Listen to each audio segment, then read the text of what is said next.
I'm so glad you asked. Over loyalty. I want to do a bit of a longer video about this, so like and share if you can.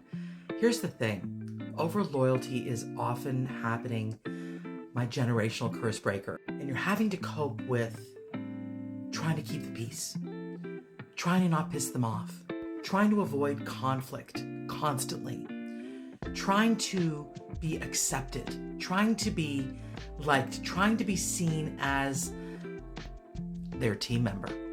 You know, patterns of over loyalty are very much born from the biological need to be accepted by our group, by our family, by our tribe.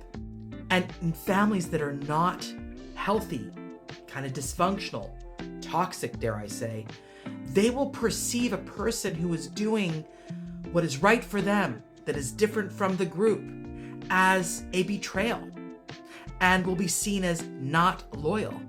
So there is a training that can occur with the family, with the kids, that says, you better do what I do. You better think like I think. Do and think and be like I am. I being, in this case, often the parent, the person with authority, the person with power. And this is what keeps people in the patterns, in the generational repetitious patterns.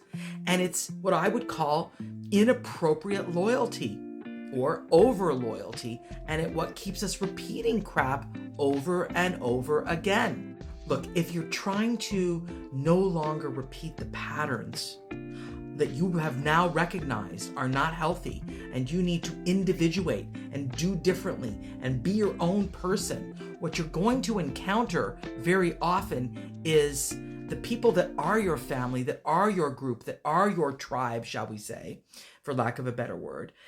They're not gonna like it. And so you're, being told and being taught through your childhood, as you are doing differently, as you are growing out of these patterns, a lot of the times people are being told, who's influencing you? You're no longer who I thought you were, or I don't like you because you're different.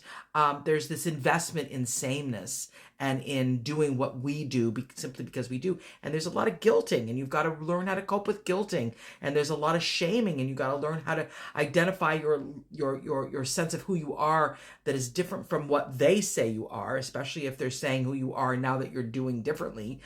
If they're saying that you're bad or not good enough or unlovable because you are taking care of you, drawing boundaries, saying no longer submitting to what is no longer healthy for you. So you have to work with a therapist or someone to help you deal with guilt, and to help you deal with shaming, and to help you deal with people freezing you out and being angry at you and treating you like a stranger even though you're their family. So over loyalty keeps people very stuck, and I just want you to know that you can free yourself. My generational curse breakers, 2025 is the year that you can maybe really decide to do it differently, to take care of yourself, to be your own best friend, to be your own self-advocate, and know that anyone who is shaming you or guilting you or treating you badly or freezing you out because you are taking care of yourself, well, that's not healthy, and that's not real family, and that's not true connection.